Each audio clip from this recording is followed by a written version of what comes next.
Hey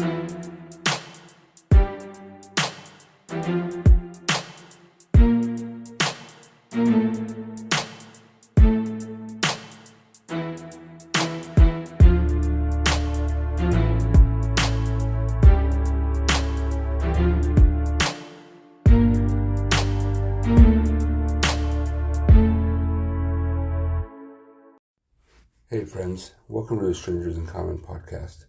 I hope this finds you well, but if you're not well, that's okay. I'm always here for you. So the conversation in this episode is a little bit shorter than normal. It doesn't take away the impact that this person has. So I just didn't want anyone seeing the timestamp on it and thinking that they are getting shortchanged or anything because the conversation is shorter. That is definitely not the case. This person has definitely made an impact on not only mine, but many people's lives. So let's go ahead and get to know somebody that you don't. And today that person is Chris. We'll just jump right in. Thank you, Chris, for joining me on here. And if you want to go ahead and just introduce yourself, we'll start out that way. I'm Chris Moore, and I'm a retired minister who has performed probably 7,500 weddings in my life, 600 or 700 funerals. I spent 20 years off and on volunteering in both federal and state prisons.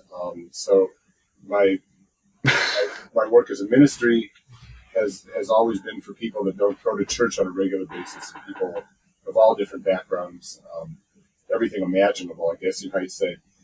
And how I got into that actually is a bit of a long story, but I'll try to make it easy. It began just with a very unhappy childhood. Just my father was a batterer of both us kids and also my mom. Oh wow! And my mom was an alcoholic, and so it was a terrible thing. And I remember once, I'll never forget, when I was 13 years old, I was watching a quiz show, and the quiz show said, well, how many really bad fights does the average married couple get into per month?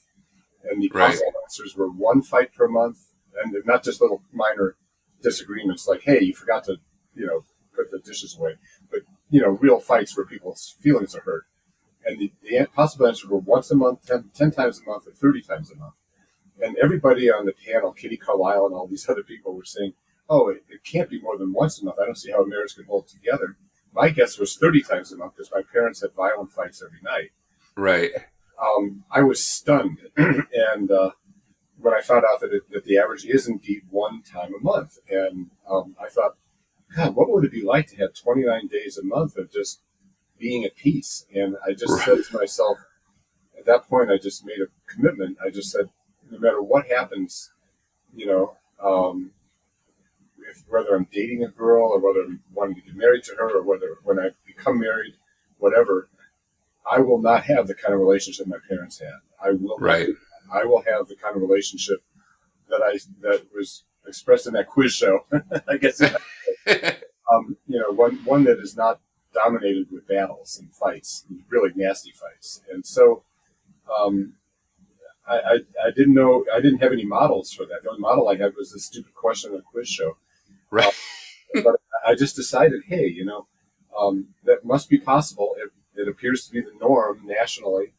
I think I want to be like that. And so I started with a very negative idea that I just don't want to have a relationship like that. How do I do anything different? I had no idea. And so I kind of floundered through my dating days and everything else. But other things came along too, like seeing how both of my parents were so unhappy in their lives, simply a lot of times because they didn't really follow their dreams or their passions or the things that they liked. They weren't really in alignment with the things that they loved. Okay. And there was a profound unhappiness. So I just decided that when I found something that I really loved, that I was going to make sure that was a regular part of my life. And I was living in a farm town in Ohio, and one of my high school buddies was going to college out in Boulder, Colorado, invited me out for a week-long hike around and all that kind of thing. And I saw Colorado mountains, and I just said, well, I don't know what else I'm going to do, but the minute I graduate from college, I'm going to come out here and then figure out what to do with my life. And I came out here with like a couple $100. I mean, it was ridiculous, just I had to hitchhike with a U-Haul trailer. I mean, it was just crazy. Oh, wow. I came out with nothing, and but the mountains were there. I gave up a girlfriend. I gave up all my friendships. I gave up everybody I knew. I came out to a place where I was a complete stranger. But I just said, if that's what it takes, I'm going to be in a place where when I stand on the top of a mountain, I feel the presence of the divine, and I feel the vastness all around me, and my own personal smallness, but at the same time connection to something much more vast than myself, because that's what being on the top of a mountain meant to me. So while I was kind of, I had various exciting jobs like dishwasher,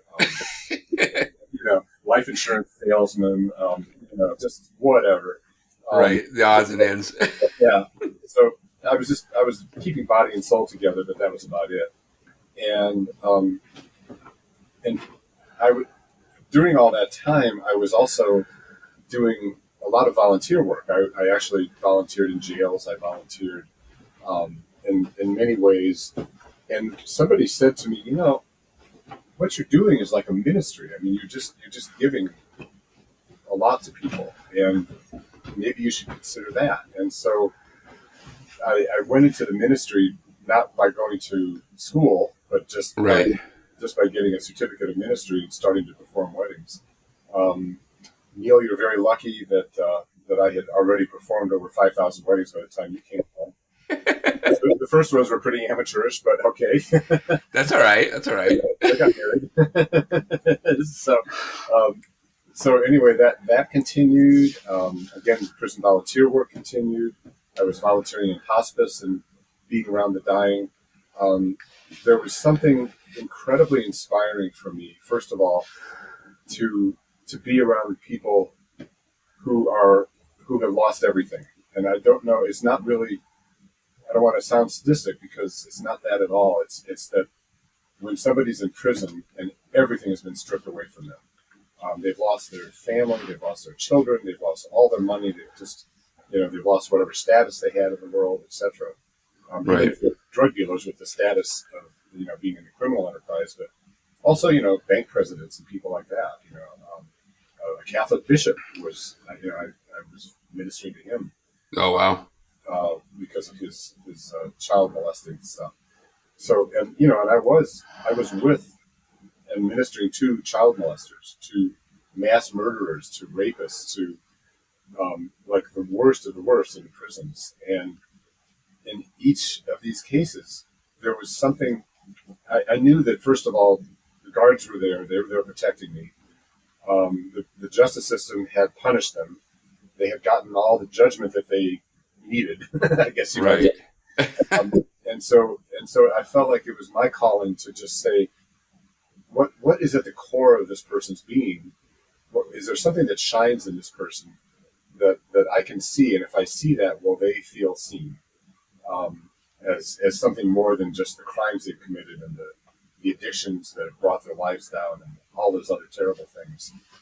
And what I would discover over and over and over again in the prisons, in the hospices, where and many times people were victims in the hospice situation. I mean, I met a woman who was a classical pianist and who played with orchestras, and she was dying of AIDS because her husband had a gay affair, and then she got AIDS from him, and she was like days away from her death, and we were just sharing Mozart's music together, and I play something. She'd say, "I played that.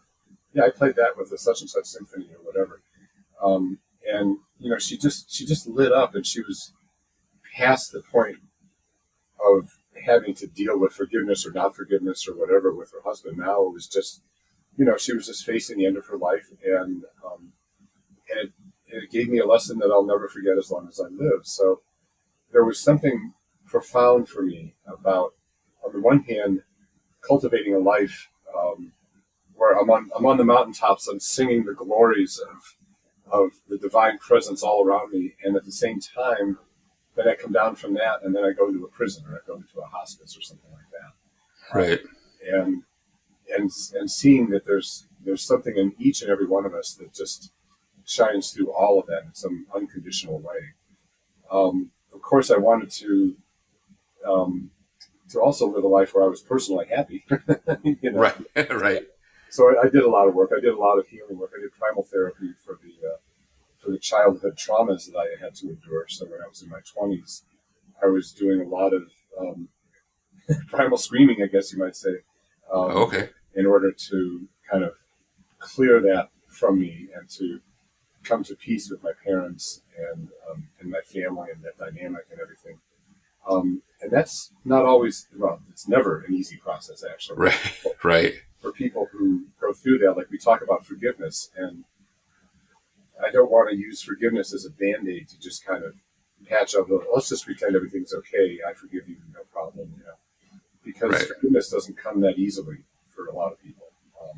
If you've been battered, if you have been emotionally abused, if you have been treated horribly in a marriage, you know, just to say I forgive you, I think it's better to just be aware of the fact that there is this hurt and this anger and this rage maybe inside of you that needs to find a way out. And trying to work it out with that person that did the abuse is really honestly a waste of effort in most cases. But unless somebody's going through a big transformation on the other side of that, but for the person that has fallen victim to some kind of abuse in their lives, there is a process where that rage and that hurt can find expression, not to that person directly, but just either whether it be a therapist or a minister or a dear friend or a spouse who's sympathetic, and just allow time for that healing to happen and to look very deeply into yourself and see, you know, just what was it that I saw in those prisoners, you know, that was people who had done horrible things. Right. If I feel horrible about myself because of the abuse that I received, is that in me too? Is that light that shines in the worst people I've ever met? You know, does that light shine in me too? Oh my God, there it is. And Right. so there's a process of very deep healing that, to me, the deepest healing is to see this field of love that we're all in that holds all of this. It holds the pain, it holds the sadness, it holds the rage, it holds us, it holds our hearts, it holds those around us that we love, it holds those around us we don't love, and Right. and I don't really see a separation between myself, my pain, and that presence, that field of love, that where I think we can meet in truth in something that is much deeper. That's the one thing that is much deeper than the abuse and the pain and the suffering that so many people go through. And so how long did it obviously took quite a while to even get to that point. Right. It did, and it was interesting that there was one time I actually, when I was just weeping about the way I felt so unloved and so, you know, I mean, my parents would go out partying and they'd go out just to get drunk and they'd leave me alone. I had asthma, and so, you know, the feeling of abandonment as a small child, 3 or 4 years old, you know, gasping for air and with asthma while my parents were out getting drunk. Right. It was hard, you know, it was really hard, and feeling profoundly unloved. And one time I actually heard this voice, and it really made a difference. What was this voice? I don't know. I won't speak to, you know, guessing what that voice is, but basically what I heard was, my child, you have been surrounded by love all of your life, even if it's by people that have not known how to express it. And somehow there was this realization that for all the wounds of my parents, that they did. I mean, I would be physically dead. I mean, if they didn't love me at all, they would have dumped me in a ditch and gone on with their lives. I mean, Right. they tried, and I was allowed to physically survive by the amount of blood they were able to give that came through, even in spite of their wounds and their issues. And then there was that realization that love, even from my parents, was deeper than all the ways in which they failed to express it. And that was a place where forgiveness came into my heart. But that was several years Right. in my 20s. Probably, this process began in a big way in my early 20s when I first moved out to Colorado, and that came in my late 20s. So 7, 8 years, um, and now if things come up, um, you know, I feel like the ground I walk on is that field of love. I feel like the place in my heart that I come from when something difficult comes up, either in the present or a past memory or whatever it might be, it happens in something bigger than all of that. And it was great to discover that. It was probably the greatest gift of my life. I can imagine. I've worked towards that. I'm not fully there yet, but definitely working in that direction, and it's taken me a long time to figure that out. So, Yes. I know. It's not a matter of figuring it out. Your brain can't do it. Your mind can't do it. It's the heart. right, It's something. It's something deeper. And then when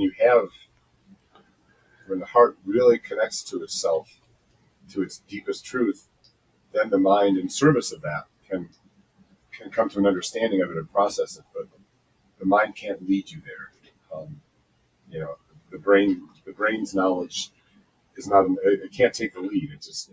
right. It has to come back later and say, "Oh my God, what was that?" You have to help understand it. If you're lucky enough to have one of those places where your heart does open like that. Right. Yeah, yeah, it's definitely not your head. I can tell you that because that thing just overthinks for me. That's all that does.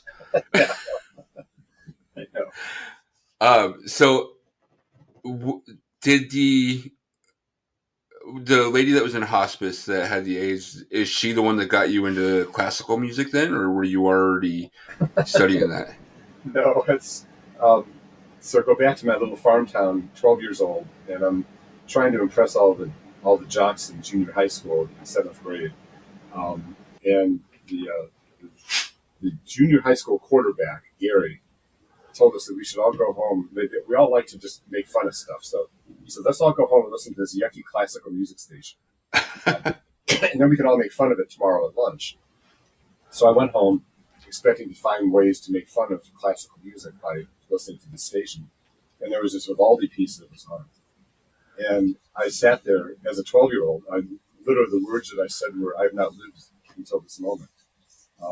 Suddenly, there I was in this farm town, trying to impress a bunch of football jocks.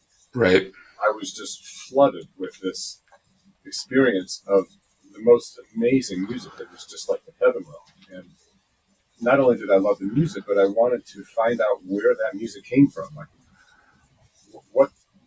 what world created that music? Right. I want to be a part of that world. And not only, and so I started composing. First, I composed a mass, and then I composed an oratorio. I had no idea what I was doing. Very, very fortunately, a terrible flood came and flooded out my whole basement and destroyed all my music. Oh man. 10 years of my life. And that's fortunate. But anyway, that's how I first fell in love with classical music, and I began composing. I've actually composed an opera that's out on Naxos Records, and I've been hosting classical music radio shows since 1979. I saw that, and that's crazy. I honestly don't know anyone besides you that's written an opera. So I mean, that's obviously really cool. How long did it take you to do that? Well, the opera began when I was 19 years old. Okay. Some of the dormitory guys were starting a gang raid, and they invited me to join in with the gang raid. Oh, Jesus. And I rescued her by saying to everybody, "Wait a minute, before we rape her, she needs a glass of water. Let me take her out to the drinking fountain." And they let me, and then she escaped. So that's wow. Isn't that bizarre? Yeah, I mean that's brazen. I guess I just didn't think it would be kind of that in your face. Yeah, and that was my exposure to my own shadow, because there was a part of me that wanted to be a part of that sexual violence. I mean, heck, I was a 19-year-old kid, you know. So, Right. so that was the opera itself is called From the Realm of the Shadow, and it actually begins with a gang rape, and then she has a baby, and then that baby grows up, and over the course of the opera, and of course, because it's a tragedy, everybody dies at the end. Right.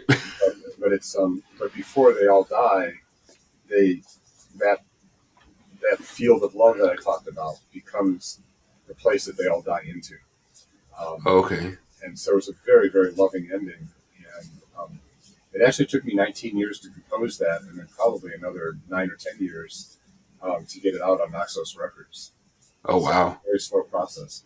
I got kicked out of. I was writing melodies at a time when the music, the dominant music paradigm in classical music conservatories was for really dissonant, harsh sounding music. And they kicked me out of 4 different composition classes. Oh, So I studied Bach cantatas.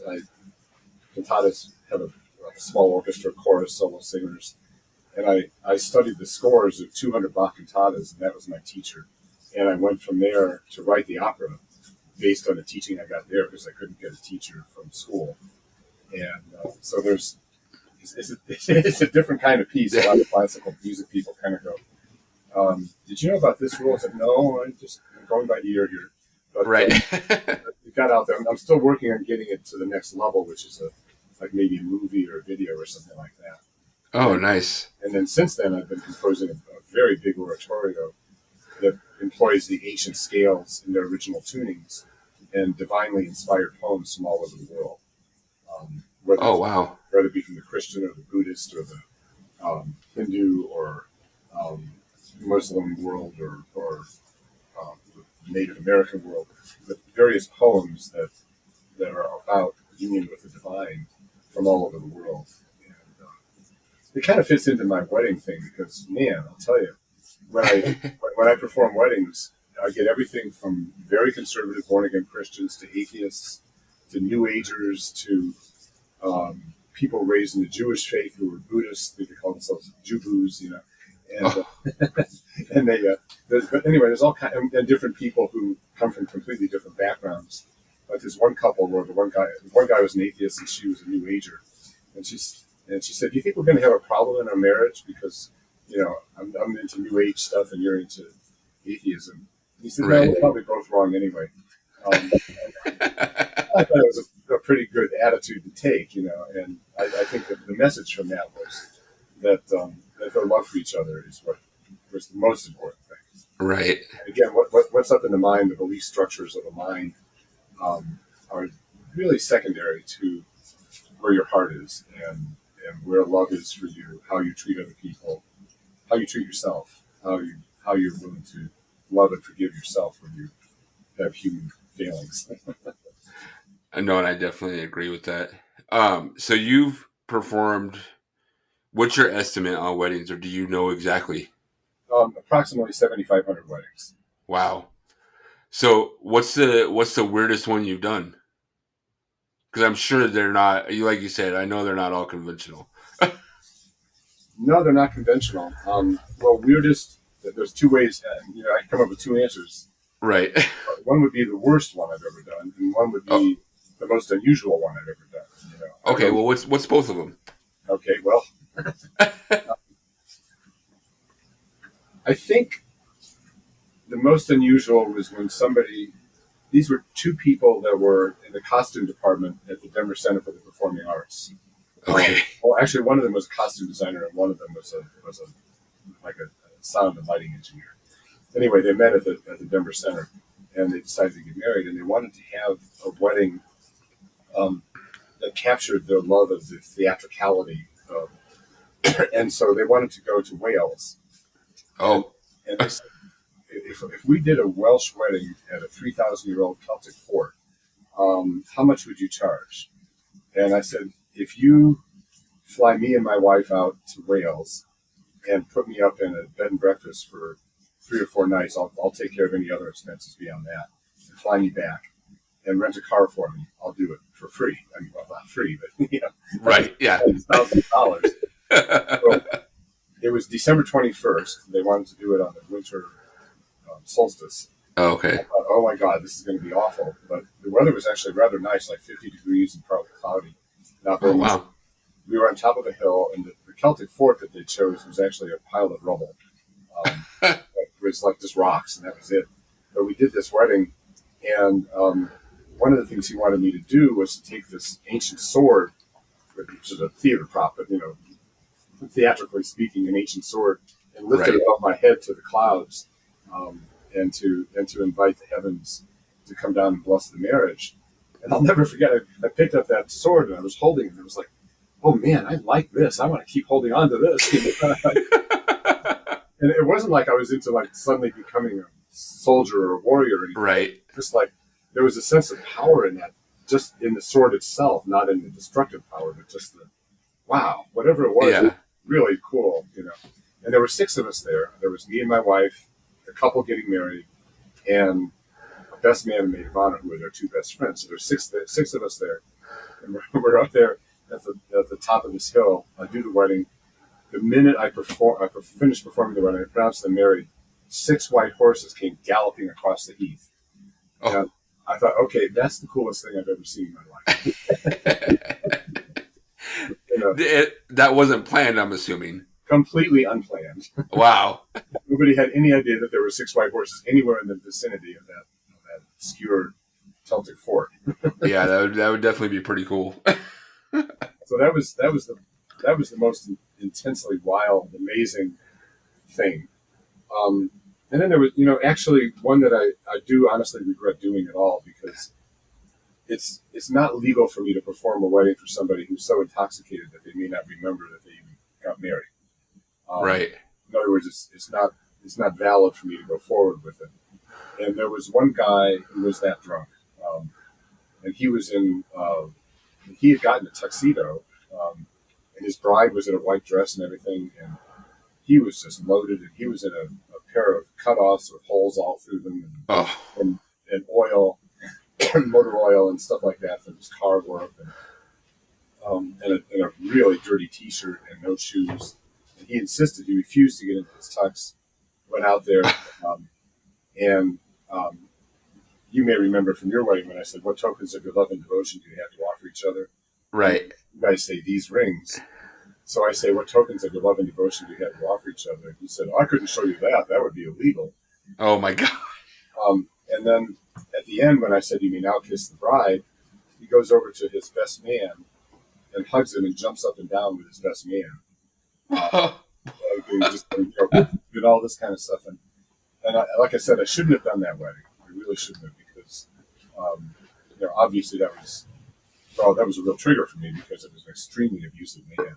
Right. And the mixture of abusiveness and alcoholism, was certainly a personal trigger for me, but also it's not, again, that kind of marriage should not even, doesn't even deserve recognition. Right.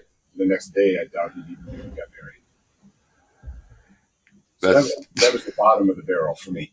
Yeah, I would say that's a pretty fair one. But they all can't be great, right? I mean, I'm sure the majority of them were, but well, what's interesting, almost all of them are actually amazing, and I meet people that I don't even always like the people that I perform weddings for. A lot of them have very, very different worldviews from me. A lot of them can be very, very harshly, Old Testament religious types, whatever. oh yeah, Very judgmental and very, etc. And then something happens in a wedding where it's just like, and especially guys. Guys can be such jerks. You ever notice that? Anyway. yeah. But, what I find is sometimes these guys who are just like cold as a stone at the bottom of a stream, and yet they're standing up there in the wedding, and all of a sudden you start hearing, and they start crying, and they just lose it. It's like all their body armor just kind of comes down, and they're just like, oh my God, and Right. and I find that over and over and over again with weddings, that whether I like somebody personally or not, whether my personality jives with theirs or whatever. And certainly the extreme example, some of the prisoners and some of the horrendous things that they've done and the suffering they've brought to the world. And yet there it is, there is that heart of love that's in the middle of it all. And it shows itself in most cases, even among people who I don't think even have it, So that's right. a teaching for me. That's a learning for me. Like, oh yeah, it's like I may really despise certain persons, these days with all the political strife that we're going through. Oh yeah. and it's, there's a lot of rewards for just, especially on Facebook, for despising the people on the other side. Yep. And I can fall into that too, but I also kind of know better. Right. Because I've done weddings for all these people, and no matter what their point of view, no matter what their belief system is, no matter where they stand politically, religiously, personally, there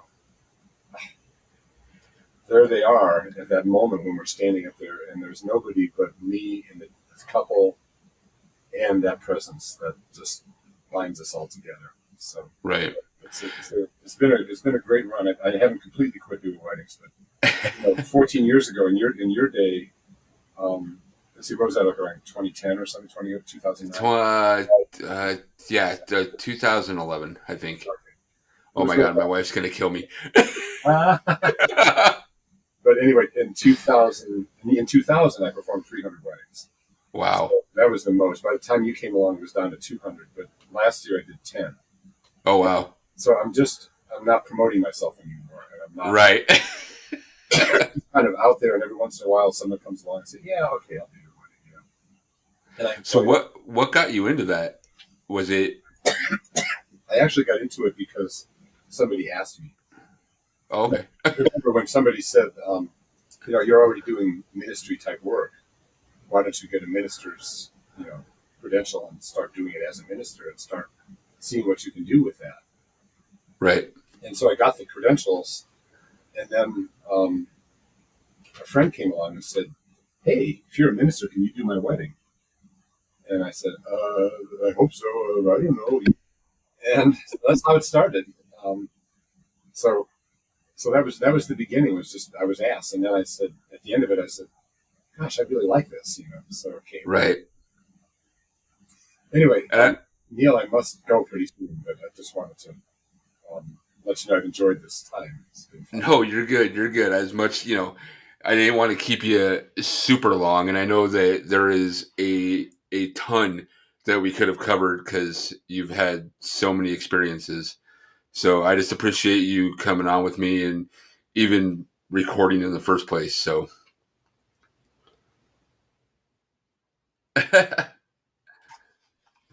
it is. Yep, Amanda. And yeah, you guys converse every once in a while, but but I mean, at 7,500 weddings, it's hard to keep track of everybody. So but yeah, no, it was a great pleasure speaking with you. And, even like I said, even though it's not a lot of time, it's still fantastic on what we covered. So, and if you ever have more time and want to talk again, I'm always around. I will. Thank you. Bye. All right. Thank you guys so much for joining me on this episode. A couple corrections that I was made aware of.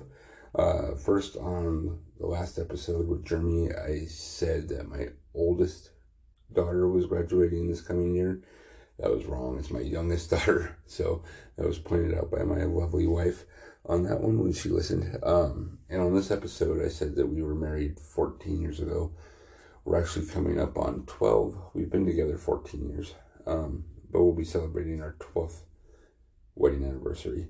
And that was a mistake I caught after I was done recording. So, with this episode, we barely scratched the surface of everything that Chris has done. He has been an inspiration, just even seeing him on Facebook, on what he does. I mean, to be, 70 years old and still climbing mountains and making music and performing weddings is amazing. I mean, I can only wish to be like that as I grow older. Um, and it's crazy to see that, because there's a lot of people that don't do that as they get older. They just kind of become complacent, let life go. So it's a good reminder to look at someone like that and just make sure you are living your life to the fullest and doing everything that you love, and making the most of it. So I don't want to ramble on too much about it, because I probably could for a good chunk of time. So we'll just leave it at that. If you know him, obviously he's a huge inspiration. If you don't, I'm sure you can find him on Facebook and see his adventures. In the meantime, make sure, obviously, that you're following us on all the socials: Stickle Podcast, Facebook, Instagram, Twitter. We're on the new app Threads. That's the same name. We do have a YouTube channel. It doesn't have... It's got the introduction from last season on it. That's it. That's all we got on there so far. That takes a little bit of time to get up and running. If you want to be on the show, if you want to talk, anything like that, feel free to shoot me an email, sticklepodcast@gmail.com. I always answer if you need me. Like and subscribe anywhere you listen to the podcast. That definitely helps me out. So with that, until next time, be safe. Don't be a stranger.